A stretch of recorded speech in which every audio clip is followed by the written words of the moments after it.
ஸ்ரீமதே ராமானுஜாய நமக. ஆழ்வார் ஆச்சாரியன் எம்பெருமானார்ஜிய திருவடிகளே சரணம். ஆச்சாரியன் திருவடிகளே சரணம். லக்ஷ்மீநாத சமாரம்பாம் நாதயாமன மத்தியமாம் அஸ்மதாச்சாரிய பரியந்தாம் வந்தே குரு பரம்பராம். கன்யர் சுவாதீபம் வந்தே ஸ்ரீ பூதபுரிவாசினம் எத்ராஜ மடாதீஷம் ஸ்ரீமத் வரத சமட்சகம் எத்ராஜ மடாதீஷம் ஸ்ரீ பூதபுரிவாசினம் கிருபாமாத்திர பிரசன்னாரியம் வந்தே வரத தேசிகம்.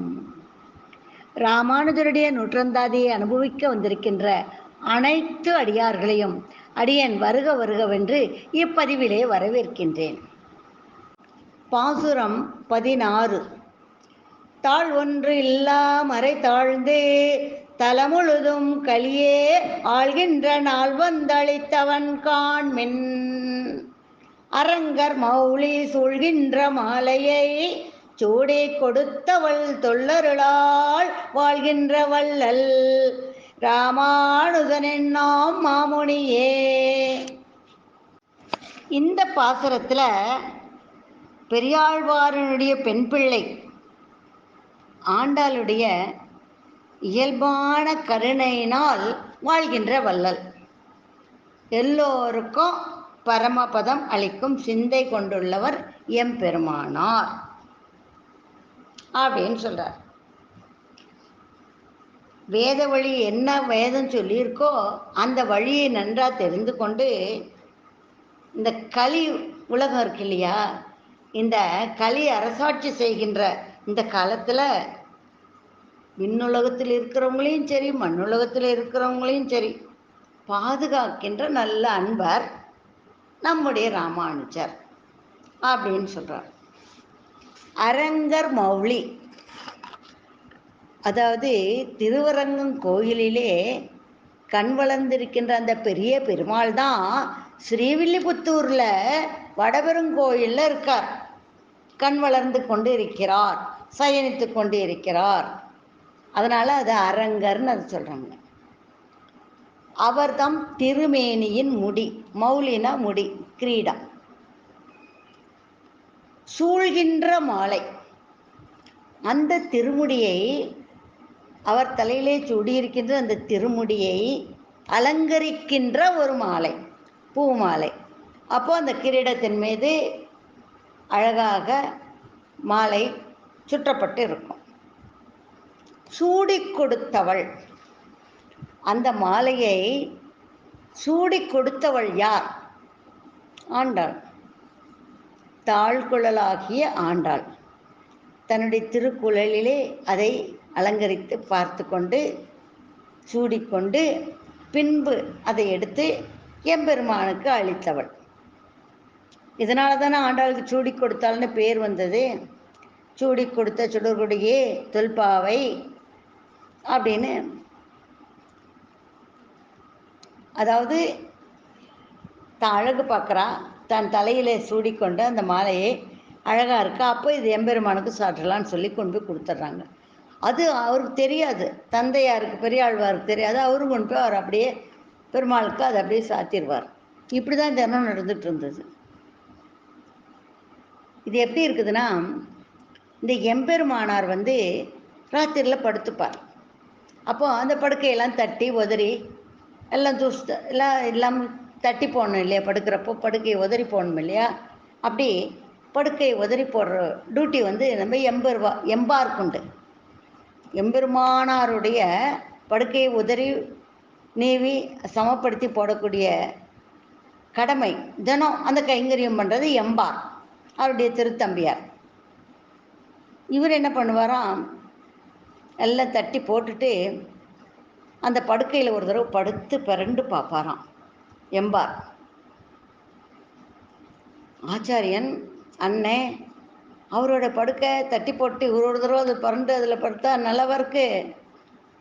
ஒருத்தர் பார்த்து கேட்குறாரு, என்னது ஆச்சாரியனுடைய படுக்கையில் நீ படுத்து புரள்றியன்? அப்படி இல்லை, நான் படுத்து பிறண்டு பார்த்தா எந்த இடத்துல மேடு பள்ளம் இருக்குது, எங்கே முள்ளு குத்தி இருக்குது, எந்த இடத்துல உறுத்துதவு இருக்குன்னு நான் தெரிஞ்சுப்பேன். எங்கே மண் இருக்குது, சின்ன கல் துகள் எங்கே இருக்குது, நான் புரண்டு படுத்து பார்த்தா தான் தெரியும். அப்போ நான் மறுபடியும் அதை எடுத்துட்டு மறுபடியும் உதறிட்டு நைஸாக இருக்கா இல்லையா நான் பார்ப்பேன், அதுக்கு தான் புரண்டு படுக்கிறேன், அது மேலே படுத்து அது சரியாக இருக்கான்னு நான் கவனிக்கிறேன் அப்படின்னு சொல்லுவாராம். அந்த மாதிரி இந்த இடத்துல இவ சூடி அதை அழகு பார்த்துட்டு பெருமாளுக்கு இதை கொடுத்தா அழகாக இருக்கும், கரெக்டாக இருக்கும் அப்படின்னு சொல்லிட்டு அந்த மாலையை அங்கே கொடுத்து அனுப்புவார். தான் சூடி அனுபவிச்சுட்டு அப்புறம் அங்கே கொடுக்குறான். அப்போ தான் அந்த பெருமாளுக்கு இது அழகாக இருக்கும், இல்லை அழகு இல்லைன்னா மறுபடியும் வேறு மாலை மறுபடியும் கட்டி கொடுக்கலாமே, இது அங்கங்கே உழுந்து போயிருக்கேன் அப்படின்னு தெரியும்ல, அதுக்காக. அந்த மாதிரி எம்பார் செஞ்ச மாதிரி சூடி கொடுத்தவள் தொல் அருளால் வாழ்கின்ற வள்ளல். அந்த பழமையான உலகத்துக்கே தாயாக இருக்கின்ற அந்த பூமாதேவியாக விளங்கிய, அந்த பூமகளாக விளங்கிய அந்த ஆண்டாளினுடைய பழமையான இயல்பான கருணை, தொல் அருள். என்றைக்குமே அந்த கருணை இருக்கும், அன்றும் இன்றும் என்றும் வாழ்கின்ற வள்ளல். யாரு? அந்த கருணையினாலே வாழ்கின்ற வள்ளல் நம் ராமானுஜர். உலகருக்கு வள்ளல்னா வள்ளல் தன்மையுடையவர், உலகத்திற்கு எல்லாத்தையும் கொடுக்கக்கூடிய கொடையாளர். அவரை ராமானுஜரை தன்னுடைய அண்ணனா நினைச்சிட்டு இருக்கா அந்த ஆண்டாள். அவர் 100 தடா வெண்ணெய் சமர்ப்பிக்கிறேன் அவ என்ன பண்ணா, திருமாலிருஞ்சோலைக்கு வாய் நேர்ந்து பராவி வைக்கிறா. அதை படித்த உடனே அவ காலம் எங்க, ஆண்டாள் காலம் எங்க, நம்ம ராமானுஜர் காலம் எங்க? இந்த பாசுரத்தை படித்த உடனே நாச்சியார் திருமொழியில் நாறு நறும்பொழில் மாலிருஞ்சோலை நம்பிக்கு நான் 100 தடாவில் வெண்ணெய் வாய் நேர்ந்து பராவி வைத்தேன். வாயில் சொல்கிறேன், 100 தடா வெண்ணையும் அக்கார அடிசலும் சொல்கிறேன் அப்படின்னு அவர் சொன்னதை ராமானுஜன் நினச்சி பார்த்துட்டு நாம் செஞ்ச காமிக்கணும்னு செஞ்சு காமிச்சார். இதே போல் 100 தடா வெண்ணெய் 100 தடா அக்கார அடிசல் அந்த திருமாலிருஞ்சோலைக்கு சமர்ப்பித்ததுனால அவருக்கு அண்ணன்னே பேர், கோயில் அண்ணன்னே பேர் ராமானுஜருக்கு. அந்த திருமாலிருஞ்சோலைக்கு ஜீயரூருக்கு வந்து என்ன பேர் கொடுத்தாரு? கோயில் அண்ணன். தங்கச்சியினுடைய ஆசையை நிறைவேற்றி வச்ச அண்ணன் நீதான் அப்படின்னு சொல்லி ஒரு கோயில் அண்ணன்கிற பேரே கொடுத்தாராம். அப்படிப்பட்ட ராமானுஜர் தொல்லருளால் வாழ்கின்ற வள்ளல் ராமானுஜன் என்னும் மாமுனியே, தம்மை அண்டினவரை பாதுகாக்கின்ற மாமுனிவர், பிறருடைய வாழ்ச்சியையே சிந்தித்து கொண்டிருப்பவர், வள்ளலாக இருக்கின்றவர் நம்முடைய ராமானுஜர். ஆண்டாளுக்காக அவர் செஞ்சாரே, அப்படிப்பட்டவர் நமக்காக செய்ய மாட்டாரா என்ன? எப்பயோ அவர் சொன்னா அதுக்காக செஞ்சார் இல்லை? 100 தடா வெண்ணையும் அக்கார அடிசலும். அப்போ நாம் இன்னைக்கு கேட்குறோமே, நம்ம கொடுக்க மாட்டாரா என்ன?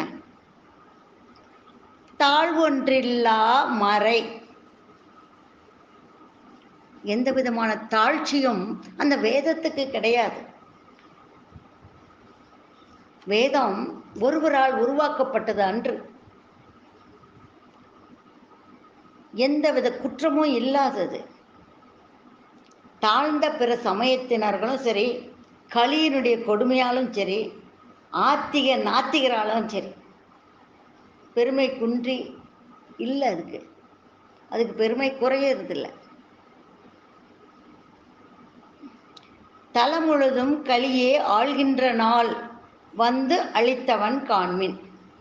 இந்த இருள் தருகின்ற தலம் இந்த பூமி, இருள் தருகின்ற இந்த ஞாலத்தில் கலி காலம் இப்போ தனிக்கோள் ஆட்சி செய்துட்டு வருது.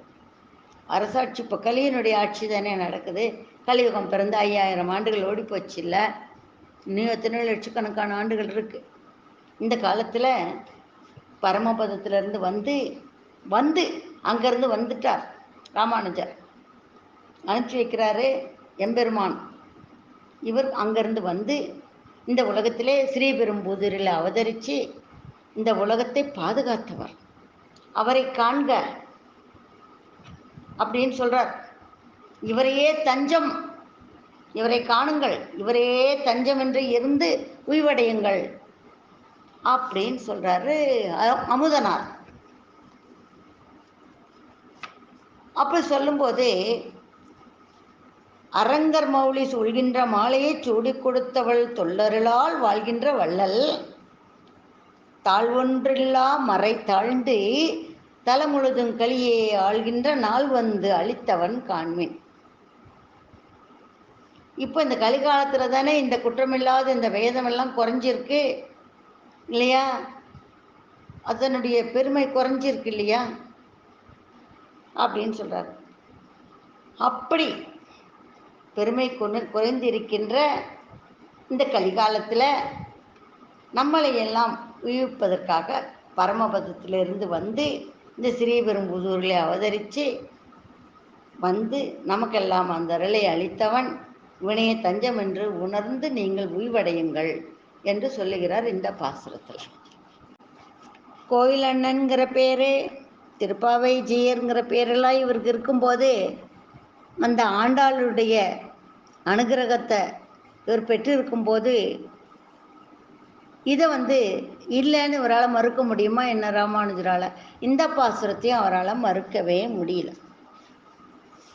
தாழ்வொன்றில்லா மறை தாழ்ந்து தலமுழுதும் கலியே ஆள்கின்ற நாள் வந்தளித்தவன் காண்மின், அரங்கர் மௌலி சூழ்கின்ற மாலையை சூடிக் கொடுத்தவள் தொல்லருளால் வாழ்கின்ற வள்ளல், ராமானுஜனென்னோ மாமுனியே.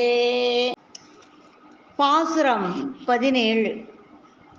முனியார் துயரங்கள் முந்திலோ இன்பங்கள் மொய்த்திடினோம், கனியார் மனம் கண்ணமங்கை நின்றானை கலைபரவும் தனியானை, தன் தமிழ் செய்த நீலன் தனக்குலகிலினியானை, எங்கள் ராமானுஜனை வந்தெய்தினரே. ஆழ்வார்கள் பக்கலில் ஈடுபாடு கொண்ட எம்பெருமானாரை கொண்டாடுகின்றவர்களுக்கு இன்ப துன்பங்களில் கலக்கம் வந்ததுன்னு வைங்க. என்ன செய்யறது அப்படின்னு கேட்கும்போது, திருக்கண்ணமங்கை அப்படிங்கிற இருக்கின்ற இடத்துல எழுந்தருளி இருப்போன் பத்ராவி பெருமாள். அந்த பத்ராவி பெருமாளை பற்றி அருள் செய்தவர் நம்ம திருமங்கை ஆழ்வார். அந்த திருமங்கை ஆழ்வாரிடம் அன்பு கொண்டவர் நம்முடைய எம்பெருமானார்.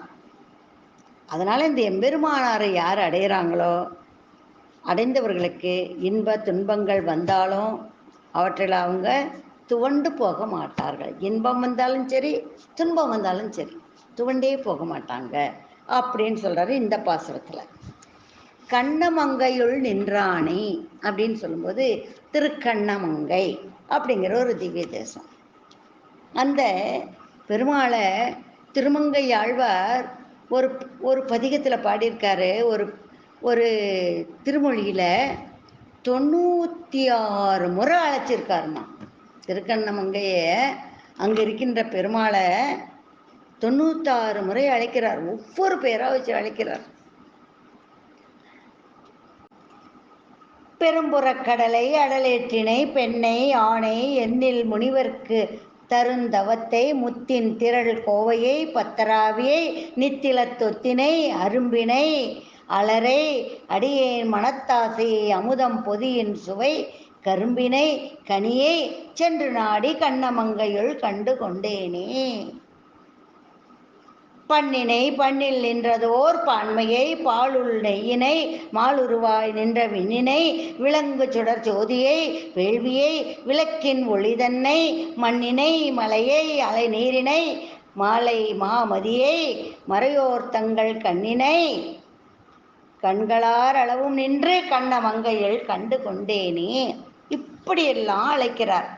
கண்ணமங்கையில் நின்றானை அப்படின்னு அர்த்தம். அந்த பத்ராவி பெருமானை கலை பரவும் தனியானை தன் தமிழ் செய்த இதிகாசங்கள் புராணங்கள் இவர் கலை பரவும்னா இந்த கலைகள் இந்த நூல்களால் போற்றப்பட்ட தனியானை, ஒப்பற்ற செருக்குடைய யானை போன்றவன், தனி யானை, தன் தமிழ் செய்த நின்றனக்கு குறிப்பாக கற்கலாம் கவியின் பொருள்தானே அப்படின்னு சொல்லிட்டு இதே திருமொழியில தான், பெரும்புறக் கடலைங்கிற திருமொழியில தான் அவர் சொல்றாரு, தன் தமிழ் செய்த அப்படின்னு சொல்லும்போது எம்பெருமான் குணங்கள்ல ஈடுபட்ட பெருமையினால, இப்ப சொன்ன அத்தனை பெருமை, இந்த 96 பெருமையினால எல்லாருடைய குறைகளும் தீரும்படியாக பிரபந்தம் அருளி செய்த 4 வகை கவிகளால் உள்ளம் குளிரும்படி அருளிய 4 கவி பெருமாள்னு பேர். யாருக்கு? நம்ம திருமங்கை ஆழ்வாருக்கு 4 கவி பெருமாள்னு பேர். அந்த 4 கவிகளும் ஆசுகவி, மதுரகவி, தாரக்கவி, இப்படி போன்ற 4 கவிகளிலும் தேர்ச்சி பெற்றவர் நம்ம திருமங்கை ஆழ்வார். அந்த 4 வகை கவிகளாலே அத்தனை பாசுரங்களையும் பாடியிருக்காரு, பிரபந்தங்கள் செஞ்சிருக்காரு. நீலன் தனக்கு, நீலன்கிறது திருமங்கை ஆழ்வாருடைய பெயர். நீல நிறத்து எம்பெருமானிடம் ஈடுபட்டதனால் இவருக்கு நீலன்கிற பெயர். கண்ண மங்கையில் கண்டுகொண்டேன் என்று காதலால் கலிகன்றி உரை செய்த வண்ண ஒன்தமிழ் அருளிய ஆழ்வார் இவர் தான். உலகில் இனியானை, இந்த பூவுலகத்தில் எல்லார் அடியார் மாட்டும் மிக அன்புடையவர். அந்த திருமங்கை ஆழ்வாருடைய தன் தமிழ் கவியின் பொருளை உணர்ந்து அவருக்கு இனியவராக இருக்கின்ற எங்கள் ராமானுஜனை, என்னை போல எல்லோரையும் உய்விக்க வந்த அவதரித்த எம்முடைய ராமானுஜரை, எம்பெருமானாரை வந்து எய்தினரே, தேடி வந்து அடைந்தவர்கள் எம்பெருமானாரிடத்தில் ஈடுபட்டவர்கள் அர்த்தம். முனியார் துயரங்கள் முந்திலும், துயரங்கள் முந்திலும், முனியார் எந்த இவ்வளோ துன்பங்கள் வந்தாலும் கோவப்படவே மாட்டாங்க. துன்பங்கள் மேலே மேலே மேலே வந்தாலும் வெறுப்படைய மாட்டாங்க. துயரங்கள் முந்திலும் முனியார், அவங்களுக்கு கோபம் வராது, வெறுப்பும் வராது. இன்பங்கள் மொய்த்திடனும் மனம் கனியார். அதே போல் சந்தோஷம் வந்தாலும், ரொம்ப சந்தோஷம் வந்தாலும், மேலும் மேலும் மேலும் சந்தோஷம் வந்தாலும், திரண்டு வந்தாலும் உள்ள நிகழ்ந்து போய் அப்படியே மெய்மறந்து போக மாட்டாங்க, கர்வம் கொள்ள மாட்டாங்க. இன்பம் வந்தாலும் சரி, துன்பம் வந்தாலும் சரி, இன்பம் வந்தாலும் மனசு நெகிழ்ந்து அப்படியே மெய்மறந்து போக மாட்டாங்க. அதே போல் துன்பங்கள் வந்தாலும் வெறுப்படையும் மாட்டார்கள். யாரு? ராமானுஜனை பற்றியவர்கள். அந்த ராமானுஜர் யாரை பற்றியவர்? திருமங்கை ஆழ்வாரை பற்றியவர் அப்படின்னு சொல்றாரு இந்த பாசுரத்தில். முனியார் துயரங்கள் முந்திலாம் இன்பங்கள் மொய்த்திடினோம். மொய்த்திடினோம் அப்படி வந்து மொச்சிக்கிறதாம்.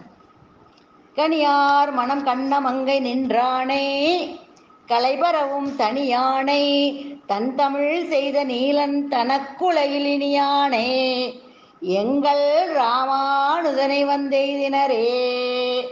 அப்படிப்பட்ட திருமங்கை ஆழ்வாரை தன் நெஞ்சிலே கொண்டிருக்கின்ற ராமானுஜரை வந்து அடைபவர்களுக்கு இந்த இன்ப துன்பங்கள் எதுவுமே வந்து அவர்களை சேராது, அதில் அவர்கள் மயங்க மாட்டார்கள் அப்படின்னு இந்த பாசுரத்தில் சொல்கிறார். ஸ்ரீமதே ராமானுஜாய நமக. ஆழ்வாராச்சாரியன் பெருமானார்ஜியர் திருவடிகளே சரணம். நாளை மீண்டும் அடுத்த பாசுரத்திலே சந்திப்போம். அடியேன் சேலம் ஷியாமலா ராமானுஜதாசி.